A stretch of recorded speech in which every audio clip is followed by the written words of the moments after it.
This is a typical braid. This is a bait needle with a small hook on the end, which is used for pulling the hair through the hole in the bait. So you push the needle through the hole attached to the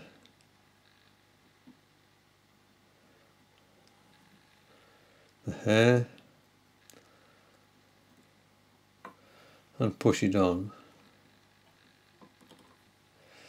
You then take the little string of stops and you push it through the loop in the braid, like so. You can see it there, and then cut it off.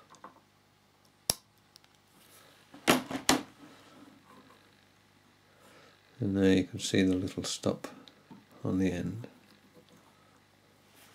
I find this quite fiddly on the bank, particularly when it's dim light, and as you get older your eyesight isn't quite as good as it was. So I use a different system where the stop is attached to the braid and you quite simply do it by feel, so you don't have to look at it, and you can do it when it's completely dark. And I'll demonstrate that now. Again, I'll demonstrate this using a very big hook, so when I've finished it will be nothing like the real thing, but I'll show you the real thing at the end. I use these little stops to hold the bait on the hair. You'll see they have a little hole in the middle, and you need something which is small enough to go through there. I use 8-pound braid for this. The braid is very flexible, and it makes for a very flexible hair, so when the fish pick up the bait they don't feel that resistance which you get with the stiffer mono. So the first thing to do then is to thread the braid through that little hole and then simply snap the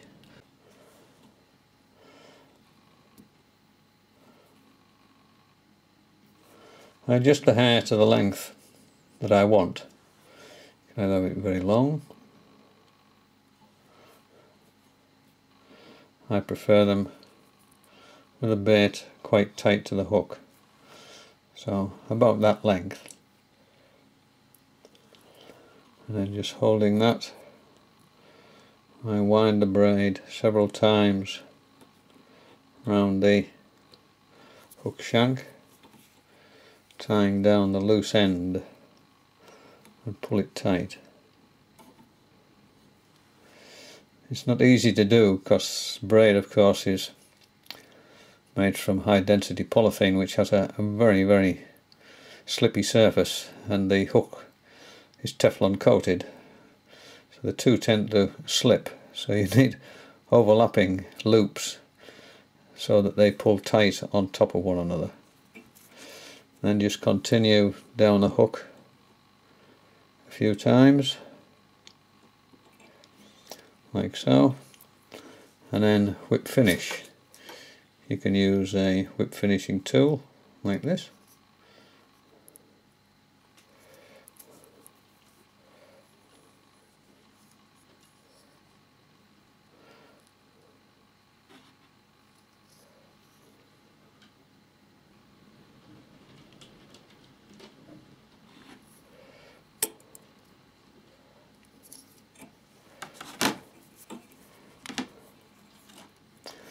Or you can quite simply do it by hand.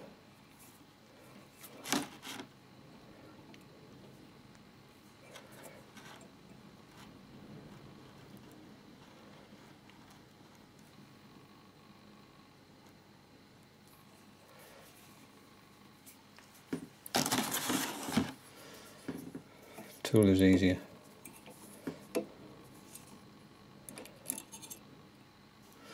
So I put 3 whips on.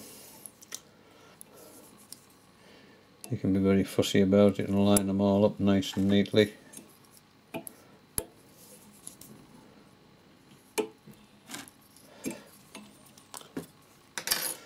course, braid is notoriously difficult to cut. It's easier if you just get the scissors, slide them up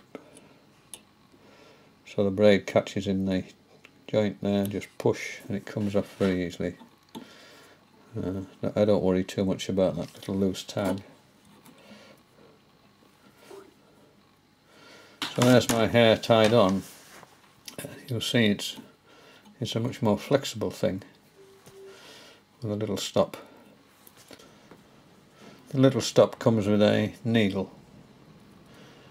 You can buy them separately. So you just fit the needle in the end, the hollow end, like so. So I've got a pellet which I've drilled there. It's a 1.5mm hole in the pellet. If you make it any bigger, then they tend not to stay on the hair very long. But so you want quite a tightish. So you put the pointy end in the drilled hole, push it through, pull the needle out, turn the stop, and there you'll see the stop on the end. So there you have it, little flexible hair. Again,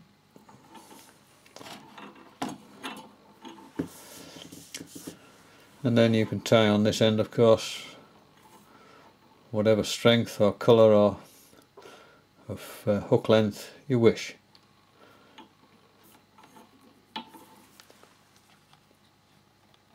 Just to finish off, a little touch of varnish or super glue where the braid has been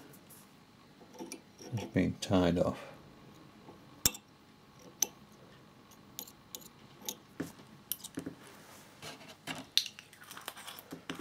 The only downside of using these little stops is, of course, that if it comes off, then you have to tie a new hook on with a new hair. So I tend to tie these in tens and keep them in little plastic bags so that I can very quickly change the hook. So there's the finished article on I think it's a size 11 hook.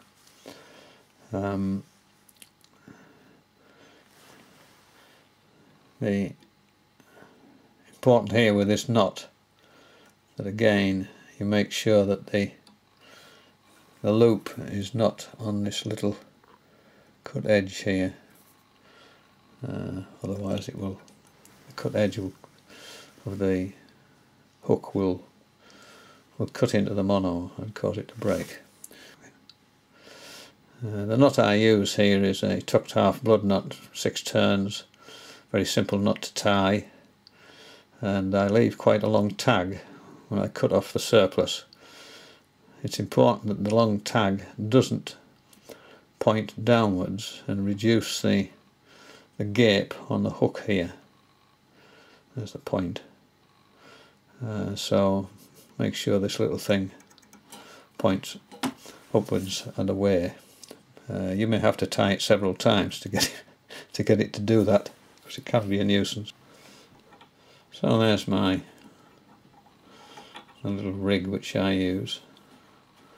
And you can see the little stop there on the bottom. Oh, I hope you found that useful, and I hope you have some success if you decide to use that system. Each to their own. You have to find what works for you, what you're happy with. But that's mine.